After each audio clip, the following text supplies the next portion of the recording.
स्वागत है। आज हम एक ऐसी संगीत संग्रह पर चर्चा करने जा रहे हैं जो सच कहूं तो रचनात्मकता का एक विस्फोट सा लगता है। हाँ बिल्कुल। मतलब सोचिए, सिर्फ 8 सालों के अंदर 5018 गीत, हर दिन लगभग 2 नए गीत। हर दिन।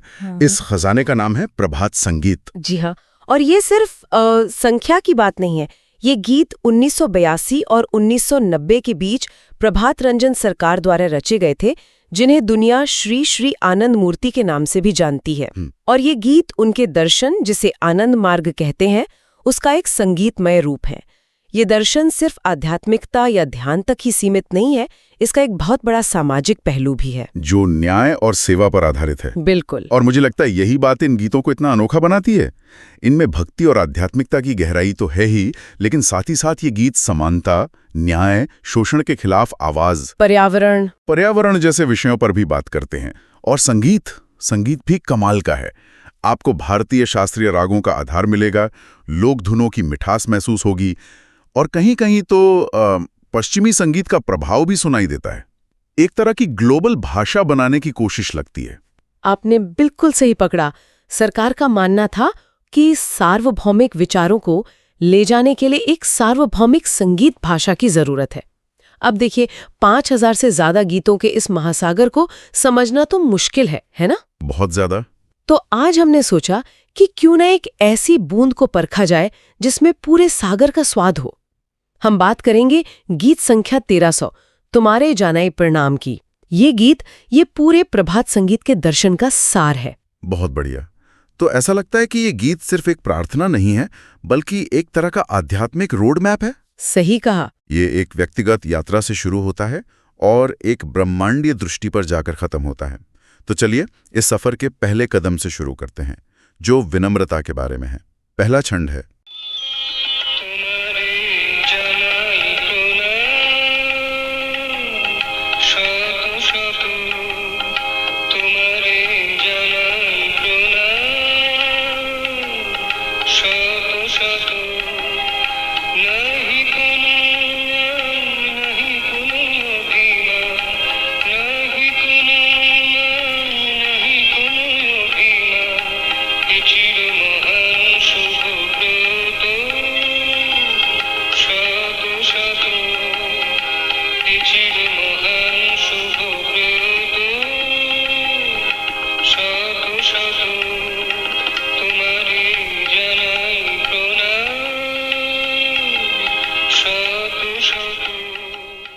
मैं आपको सैकड़ों प्रणाम करता हूं, बिना किसी मान या अभिमान के, हे महान और शुभ संकल्प वाले। यहाँ दिलचस्प बात यह है कि शुरुआत ही समर्पण से हो रही है। शत शत प्रणाम, सैकड़ों प्रणाम। हाँ, यानी एक अथाह विनम्रता।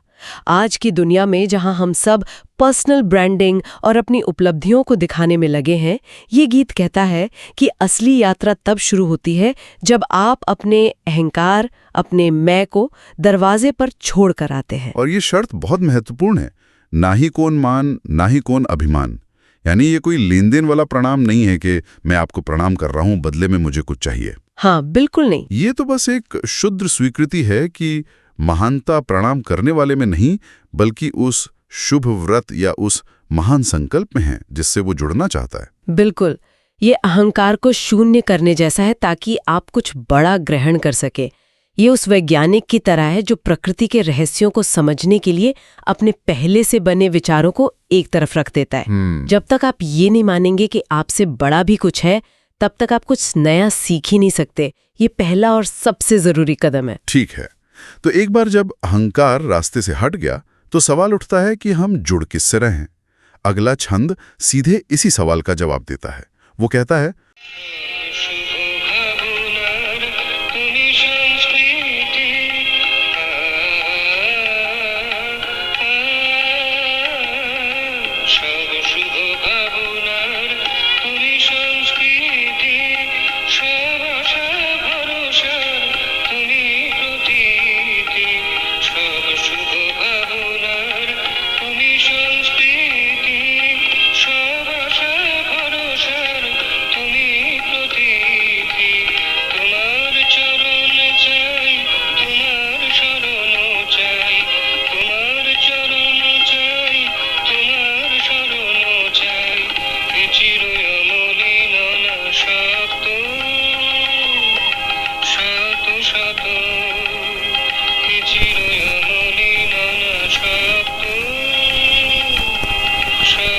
শত তোমারে জানাই প্রণাম শত শত। सब शुभ भावनार तुम्ही संस्कृति, सब आशा भरोसार तुम्ही प्रतीति। ये बहुत गहरा है। बहुत। यहाँ ये नहीं कहा जा रहा कि आप अच्छे हैं, बल्कि ये कि आप अच्छे विचारों की संस्कृति हैं। मतलब अच्छाई का मूल स्रोत, उसका डीएनए, वो आप हैं। ये एक बहुत बड़ा वैचारिक बदलाव है। ये हमें एक व्यक्तिगत ईश्वर की धारणा से, मतलब जिसे खुश करना है या जिससे डरना है, उससे कहीं आगे ले जाता है। ये एक सार्वभौमिक सिद्धांत की बात करता है। ये कह रहा है कि जो ब्रह्मांडीय चेतना है वो कोई बाहरी शक्ति नहीं है, बल्कि वो उम्मीद, आशा, विश्वास, भरोसा और हर सकारात्मक विचार, शुभ भावना की नींव है। हाँ, आज जब दुनिया में इतनी निराशा और सिनिसिज्म है, ये विचार एक एंकर की तरह काम करता है। मतलब ये कि अच्छाई और उम्मीद कोई ऐसी चीज नहीं है जो हमें बाहर से मिलेगी, नहीं, बल्कि वो ब्रह्मांड का एक अंतर्निहित गुण है, एक प्रतीति या एक दृढ़ विश्वास है। यह हमें मोटिवेट करता है कि एक बेहतर दुनिया बनाना संभव है, क्योंकि उस बेहतर दुनिया का ब्लूप्रिंट पहले से ही अस्तित्व के ताने बाने में बुना हुआ है। हाँ, और यही विचार प्रभात संगीत के सैकड़ों अन्य गीतों में भी झलकता है जो सामाजिक परिवर्तन की बात करते हैं। वो गीत ये विश्वास दिलाते हैं कि न्याय और समानता के लिए लड़ना व्यर्थ नहीं है, क्योंकि ये ब्रह्मांड के मूल चरित्र के साथ है। ये एक शक्तिशाली विचार है। लेकिन फिर गीत एक दिलचस्प मोड़ लेता है। जहां अभी तक एक सार्वभौमिक सिद्धांत की बात हो रही थी, वहीं अगला छंद अचानक बहुत व्यक्तिगत हो जाता है। वो कहता है, तुम्हार चरण चाई, तुम्हार शरण चाई, हे चिर अमलिन अनासक्त। यानी मुझे आपके चरण चाहिए, मुझे आपकी शरण चाहिए, हे सदा निर्मल और अनासक्त। अब यहां मेरे मन में एक सवाल उठता है। पूछिए। हम शरण या सहारा अक्सर किसी ऐसी शक्ति से मांगते हैं जो हमसे जुड़ी हो, जो हमारी परवाह करती हो। लेकिन यहां शरण एक ऐसी इकाई से मांगी जा रही है जो अनासक्त है, डिटैच्ड। हाँ, डिटैच्ड है। ये थोड़ा विरोधाभासी नहीं लगता? एक अनासक्त चेतना हमें असली सांत्वना कैसे दे सकती है? ये तो थोड़ा ठंडा सा महसूस होता है। ये एक शानदार सवाल है और यहीं इस गीत की प्रतिभा छिपी है। जरा सोचिए, एक आदर्श आश्रय कैसा होना चाहिए? अगर शरण देने वाला खुद सांसारिक चीजों से, पक्षपात से, लाभ हानि से, पसंद नापसंद से जुड़ा हुआ है, तो क्या वो सच्चा और निष्पक्ष आश्रय दे सकता है? नहीं, तब तो वो भी बायस्ड होगा। वो तो अपने ही पूर्वाग्रहों का शिकार होगा। अच्छा, मतलब आप कह रही हैं कि सच्चा न्याय या सच्ची करुणा वहीं से आ सकती है जो किसी भी तरफ झुका हुआ ना हो। जैसे हम चाहते हैं कि एक जज पूरी तरह से निष्पक्ष हो। बिल्कुल। अम्लिन यानी बेदाग और अनासक्त यानी मोह रहित, ये एक ऐसी शुद्ध और निष्पक्ष चेतना की अवस्था है जो किसी एजेंडे से नहीं चलती। अच्छा, ये वो आश्रय है जहां आपका मूल्यांकन आपके पद, धर्म या संपत्ति के आधार पर नहीं होता। आज की दुनिया में जहां हर रिश्ता, हर चीज किसी न किसी स्वार्थ से जुड़ी है, एक पूरी तरह से निष्पक्ष और शुद्ध आश्रय की खोज ही सबसे बड़ी आध्यात्मिक खोज है। वाह! ये वो भरोसा है कि एक ऐसी जगह है जहां सिर्फ और सिर्फ कल्याण है। समझ गया। तो ये अनासक्त होना असल में परम करुणा का रूप है, क्योंकि ये सबके लिए समान रूप से उपलब्ध है। और जैसे ही मैं इस विचार को समझ रहा हूं, अगला छंद हमारे सोचने के दायरे को जैसे पूरी तरह से तोड़ देता है। हाँ, ये कॉस्मिक जूम लेंस की तरह है। छंद है,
एक ही पल में आप हर दिल के अंदर हैं और अगले ही पल आप सबको एक साथ देख रहे हैं। ये क्या है? ये दो शब्द उद्योग और प्रोद्योग इस पूरे दर्शन का इंजन है। उद्योग और प्रोद्योग? हाँ, इसे समझने के लिए एक खूबसूरत एनालॉजी है। सोचिए, एक बड़ा सा झूमर है जिसमें हजारों क्रिस्टल लगे हैं। ठीक है। उद्योग वो एक सूरज की किरण है जो किसी एक क्रिस्टल पर पड़ती है और उसे चमका देती है। ये हर एक व्यक्ति के अंदर मौजूद वो दिव्य चेतना है, वो यूनिक स्पार्क है। और प्रोद्योग? प्रोद्योग वो है जब आप एक कदम पीछे हटते हैं और उस पूरे झूमर को एक साथ चमकते हुए देखते हैं। अरे वाह! हर क्रिस्टल अपनी जगह चमक रहा है, लेकिन सब मिलकर एक शानदार एक ही दे रोशनी बना रहे हैं। ये प्रोद्योग है, वो सामूहिक चेतना, पूरी मानवता एक इकाई के रूप में।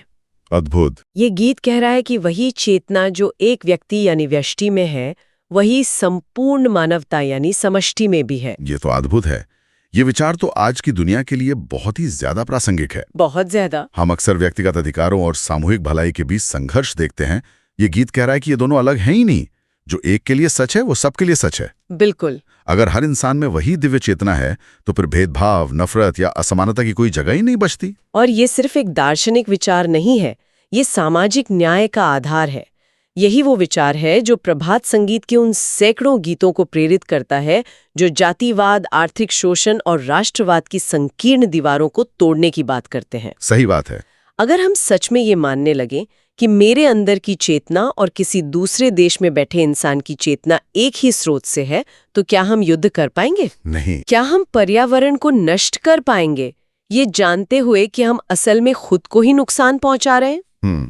तो इस पूरी यात्रा के बाद अहंकार को छोड़ने से लेकर अच्छाई के स्रोत को पहचानने, एक निष्पक्ष आश्रय खोजने और फिर व्यक्ति से लेकर पूरे ब्रह्मांड तक चेतना को एक रूप में देखने के बाद ये गीत हमें कहाँ पहुंचाता है?